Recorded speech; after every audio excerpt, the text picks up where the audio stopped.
반갑습니다. 여의도 찌라시의 이기자입니다. 자, 아직쯤 확진자 수가 지속적으로 증가하고 있습니다. 자, 그렇기 때문에 방역당국은 집합금지를 다시 꺼낼 수 있다는 부분이 나타나고 있죠. 자, 지금도 사실상 사회적 거리두기 4단계가 진행 중에 있습니다. 하지만 부족한 부분이 있기 때문에 조금 더 강화할 수가 있다는 부분이겠죠. 자, 그러한 강화가 나타나게 된다면 이 관련주들이 더욱더 시장의 관심을 받을 것이고요. 더욱더 시세가 나타날 가능성이 높다고 보여집니다. 아쉬운 부분이지만 분명 단기적으로는 우위가 수익을 공략해야겠죠. 그렇기 때문에 여러분들 오늘 영상에서 싹 정리를 해드리겠습니다. 자, 영상 시청자 좋아요, 구독 버튼 한 번씩 눌러주시고요. 감사하다는 말씀 드리겠습니다. 자, 그럼 출발해 보도록 하겠습니다. 자, 수도권 4단계 정형외과 확진자가 1896명입니다. 역대 최대가 나타나고 있죠. 정말 아쉬운 부분입니다. 그렇기 때문에 좀 진정되지 않고 있기 때문에 조금 더 강도를 높일 필요가 있다고 보여지고요. 그렇게 된다면 어떠한 관련 종목들이 좀 부각을 받을 수 있을까? 좀 수혜라고 말씀을 드리기도 죄송스럽습니다. 그렇기 때문에 부각을 받을 수 있을까 오늘 좀 알아보는 시간을 갖도록 하겠습니다. 자, 일단은 어떻게 될까 봤을 때 일단 재택근무에 대한 비율 자체가 좀 높아질 것으로 좀 보여집니다. 자, 지금 진행되고 있는 재택근무도 물론 진행되고 있지만 어느 정도 회사 내에서 몇 % 이상의 재택근무 이런 부분이 나타날 수가 있겠죠. 그래서 이 재택근무 관련주들이 좀 시장의 주목을 받을 수 있겠구나라고 보여집니다. 그래서 관련주를 알아봤을 때 이렇게 ECS, 알소포트, 링네트라는 종목이 있습니다. 좀 대장만 차트 흐름을 좀 짚어보도록 하겠습니다. 자, 이 CS가 대장격으로 좀 움직이는 모습이 나타났는데요. 자, 과거에도 얼마 전에도 봤을 때 강하게 거래량이 들어왔고요. 눌림 시에 기간 조정과 가격 조정을 이어갔을 때 거래량이 좀 급감한 모습을 좀 보여줬습니다. 그리고 오늘장 추세 돌림 흐름이 다시 나타나면서 단기 21선 이평선을 돌파하는 흐름이 나타났죠. 자, 이러한 부분 자체가 앞으로 좀 방향성이 어느 정도 정부 쪽에서 나타나게 된다면 추가적인 상승폭을 확대할 수가 있겠죠. 자, 그렇기 때문에 이전에 보여줬던 이 재택 부분보다 조금 더 강화된 내용이 나타날 수가 있다는 것입니다. 그래서 시세조차도 이 전고점을 다시금 트라이할 수 있는 영역이 된다는 말입니다. 그래서 오늘 종가 기준으로 해서 전고점 영역까지 약 25%면 적지 않은 상승폭이 나타날 수가 있겠죠.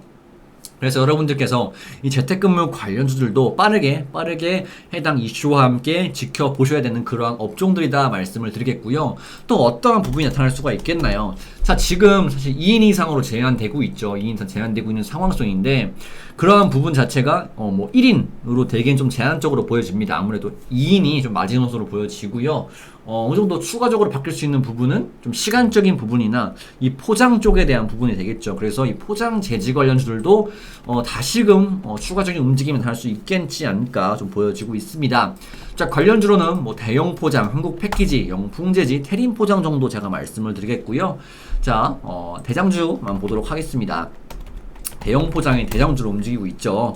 자, 대형 포장이 강한 상한가 만들면서 거래량이 한 차례 붙어줬고요. 그리고 이때는 단일가 거래였죠. 단일가 거래 나타나고 그 다음에 상승 가락을 반복한 상황 속에서 얼마 전에 추세가 무너졌다가 다시금 또 올라오고 있습니다. 자, 이 같은 부분은 추세가 계속 왔다 갔다 했던 부분은 뭡니까? 이 포장 재지는 너무나도 좀 명확한 부분이죠. 당장 여러분들께서 점심에 어떻게 드시는지만 보셔도 아실 겁니다. 포장 배달하신 분이 많기 때문에 당장 시장에 더욱더 많은 관심을 받았기 때문에 지속 상승과 하락을 반복했다 보시면 될 것 같고요. 최근에 꺾였다가 다시 오늘 올라오는 이유도 좀 이 같은 요인이 기인이 하지 않나 좀 보여집니다. 그래서 여러분들 이 포장 재지 또한 좀 보셔야 되는 종목이다라고 말씀을 드리겠고요. 그 다음 또 어떤 부분이 있을까요?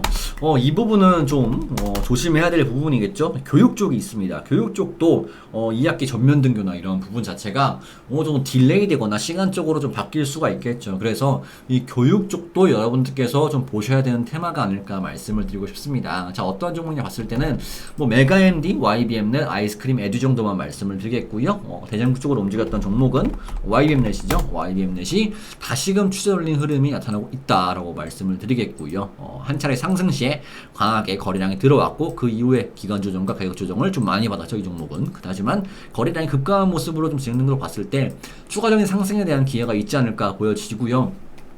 지금도 몇 분 전에도 계속 이슈가 나타나고 있습니다. 이 등교나 이 학생 부분에 대한 확진자 수 증가가 많이 나타나고 있다라는 이슈가 나타나는 걸 봤을 때 추가적인 상승을 나타날 수가 있겠다 좀 보여져서 같이 말씀을 드리는 부분입니다. 그래서 교육주도 여러분들께서 좀 보셔야 되고요. 이번 이슈는 정고점을 돌파 시도를 할 수 있는 부분이니까 여러분들께서 짧게는 뭐 10,000원까지 의미 있는 가격대인 10,000원까지 10% 이상까지 보시면 될 것 같고요. 이 11,000원대도 어느 정도 좀 지켜보셔도 좋겠다라고 말씀을 드리겠습니다. 자, 그 다음을 봤을 때 참 비대면 시장이 또 나타날 수가 있겠죠. 확진자 수 증가하고 어느 정도 좀 거리두기나 이러한 부분이 나타나다 보니까 이 원격 의료도 또 다시금 시세를 받고 있단 말이죠. 그래서 원격 의료도 여러분들께서 좀 보셔야 되는 부분이다. 원격 의료는 제가 얼마 전에 잡아드렸고요. 몇 종목 살펴봤을 때 인성정보, 비트컴퓨터, 유비케어 정도 말씀을 드리도록 하겠습니다. 자, 인성정보가 지금 대장주격으로 움직이고 있죠.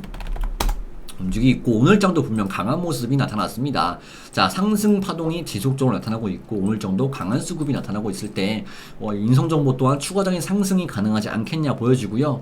거래대금 또한 오늘 엄청나죠. 거래대금 또한 상당히 많이 터진 상황 속에서 이 전고점을 다시금 트라이할 수 있는 영역이 되지 않겠느냐. 다만 이 부분은 어느 정도 정부에 대한 정부 발표 내용 쪽에서 이 원격 의료 쪽이 약간의 속해져야 추가적인 정고점 돌파가 되면 기대할 수 있는 만큼 여러분들께서 이슈 체크를 지속적으로 하실 필요가 있다고 보여집니다.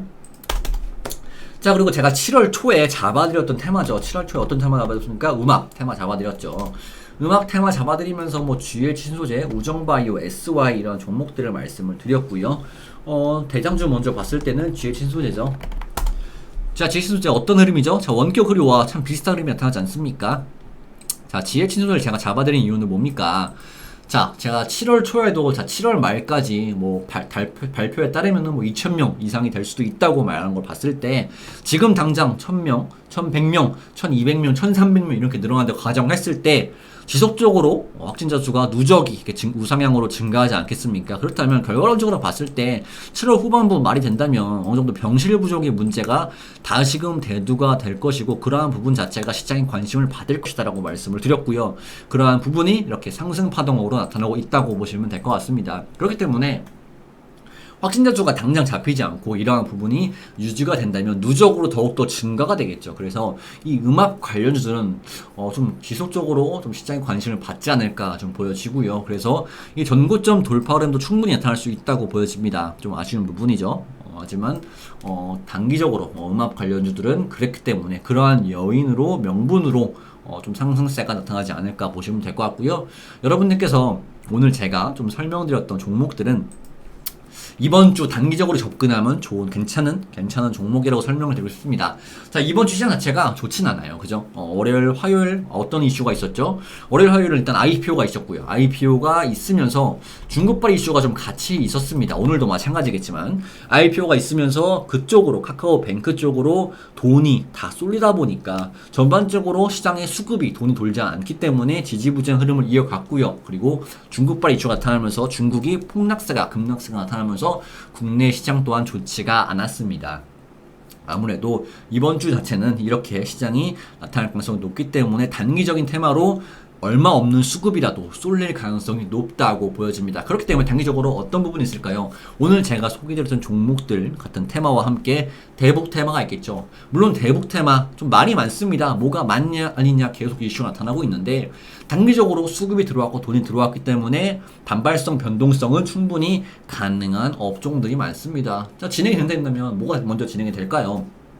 일단 인도적 지원들을 많이 진행되겠죠. 뭐 경룡이나 조비나 이런 인도적 지원부터 뭐 철도 관련해서 지속 이슈가 나타나기 때문에 그러한 부분들까지 진행될 수 있는 만큼 여러분들께서 관련 업종들로 좀 단기적으로 이번 주는 공략하시는 게 좋지 않을까 말씀을 드리겠고요. 나는 다음 주, 다다음 주를 보고 싶어요 하시는 분들도 분명 계실 겁니다. 자, 그러한 종목들은 어떻게 설명을 드리냐? 나 평소에 이 종목 좋게 봤어요 하시는 종목들이 있을 거예요. 그러면 그 종목들을 지금부터 이번 주는 좀 분할 매수 관점으로 접근을 하신다면 좀 좋은 결과가 다음 주, 다다음 주에 있지 않을까라고 말씀을 드리고 싶습니다. 자, 시장 자체가 불안하지만 이 중국발 이슈를 통해서 우리가 기대할 수 있는 부분이 뭐냐면 중국에서 이탈된 수급이 있을 겁니다. 외국인 수급이든 어느 수급이든. 자, 그러한 수급 자체가 이 신흥국으로 유입이 될 수 있다는 말이죠. 그래서 우리 시장도 오히려 반사 이익을 받을 수 있는 시장이 펼쳐질 것으로 예상도 되기 때문에 지금 당장 너무 걱정하시기보다는 차근차근 앞으로 다음 주, 다다음 주를 준비하시는 게 이번 주 여러분들께서 하시면 좀 괜찮지 않을 대응이 아닐까 말씀을 드리면서 오늘 영상 마치도록 하겠습니다. 자, 오늘 영상 마음에 드신 분들은 좋아요, 구독 버튼 한 번씩 눌러주시고요. 내일 도전 종목과 영상으로 여러분들께 소개해드리도록 하겠습니다. 자, 지금까지 여의도 찌라시의 이기자였습니다. 감사합니다.